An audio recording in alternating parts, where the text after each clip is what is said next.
भाद्रपद कृष्ण पक्ष की द्वादशी को बचबारस कहते हैं। इस दिन महिला अपने पुत्र की रक्षा एवं उनकी मंगल कामना के लिए इसका व्रत करती है और गाय की पूजा करती है। स्त्रियों द्वारा गाय व बछड़े के पूजने का त्योहार है बचबारस। इसे पुत्रवती स्त्रियां करती हैं। इस पर्व पर गीली मिट्टी से गाय, बछड़ा, बाघ तथा बाघिन की मूर्ति बना करके पाटे पर रखी जाती है और उनकी पूजा की जाती है। जहाँ गायें उपलब्ध होती हैं वो उन गायों की पूजा भी करते हैं। इस दिन भीगे हुए मोठ ही खाने चाहिए व बाजरे के आटे का सोगरा बनाकर खाना चाहिए। पासे हुए मोठ की पिंडोली बनाकर और बाजरे के आटे की पिंडोली बना करके गाय को खिला देनी चाहिए।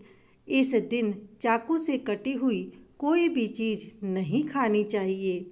दोस्तों, बचबारस की सभी कहानियाँ यदि सुनना चाहते हैं तो डिस्क्रिप्शन बॉक्स में दिए गए लिंक पर क्लिक करें। बचबारस के दिन गोबर का गोला बनाकर उसमें पानी, दूध, दही डाल देवें और लड्डू रखें। फिर बेटे की माँ अपने बेटे को बुलाएं और कहें कि आ बेटा, इस ओघड़े से लड्डू उठा ले।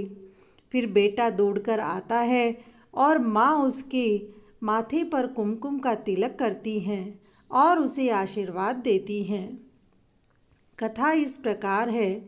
एक साहूकार था, उसके 7 पोते थे। साहूकार ने गांव में खूब बड़ा तालाब खुदवाया, लेकिन वर्षा न होने के कारण वह 12 वर्ष तक सूखा ही पड़ा था।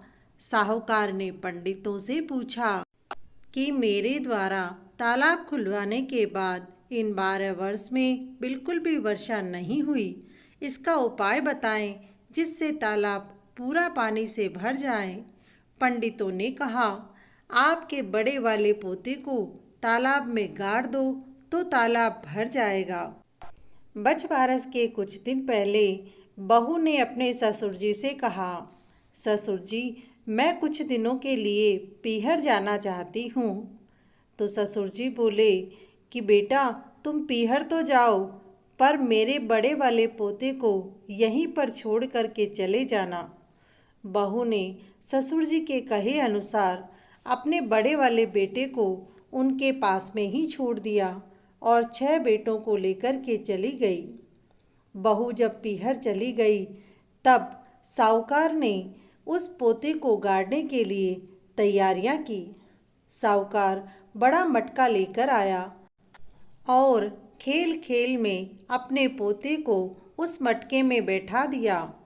उस मटके में खाने के लिए मिठाई रख दी और हाथ गले में उसे जेवर पहना दिए। मटके का मुंह कपड़े में बांधकर तालाब में मटके को गाड़ दिया, जिसके कारण खूब वर्षा हुई और वह तालाब पानी से भर गया।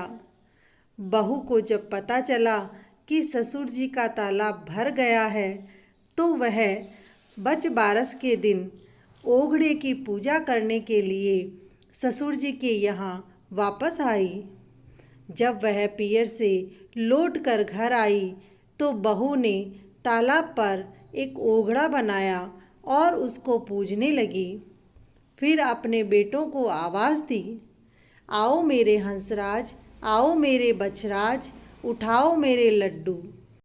6 बेटे उसके पास में ही खड़े थे, इसीलिए वह लड्डू उठाने के लिए तैयार हो गए। लेकिन माँ ने कहना नहीं छोड़ा कि आओ मेरे हंसराज, आओ मेरे बछराज, उठाओ मेरे लड्डू, क्योंकि उसे अपना बड़े वाला बेटा दिखाई नहीं दे रहा था। उस बड़े बेटे ने माँ की आवाज़ मटके में ही सुन ली थी। बचबारस के सत से वह मटका टूट गया और उस मटके के टूटने के बाद वह बेटा बाहर आया और माँ के ओघड़े से लड्डू उठा लिया। फिर जब सास ससुर को इस बात का पता चला कि जिस बेटे को तालाब में गाड़ दिया था वह बेटा जीवित होकर के वापस आ गया है, तो सास ने बहू के पांव पकड़ लिए बहू बोली, सासू माँ, यह उल्टा रिवाज नहीं होना चाहिए। पानी तो हमेशा नीचे ही उतरता है, कभी ऊपर चढ़ता नहीं है। पाँव तो आपके मैं ही लगने वाली हूँ। बहू सास के पैर लगती है, सास बहू के पैर कभी नहीं लगती। सासू ने कहा, बहू, मैंने तुम पर बड़ा जुल्म किया है। तुम्हारे ससुर जी ने भी तेरे बेटे को तालाब भरवाने के लिए तालाब में गाड़ दिया था, लेकिन आज तेरे सत के कारण ही हमारा पोता जीवित लौट आया है। यह तेरा ही भाग है। बहू बोली कि सासू जी, बेटा तो और हो जाता, लेकिन तालाब ससुर जी का कब भरता। जो हुआ अच्छा हुआ। सासू जी, आप तो बच बारस माता के पाँव लगो और मैं आपके पाँव लगूंगी।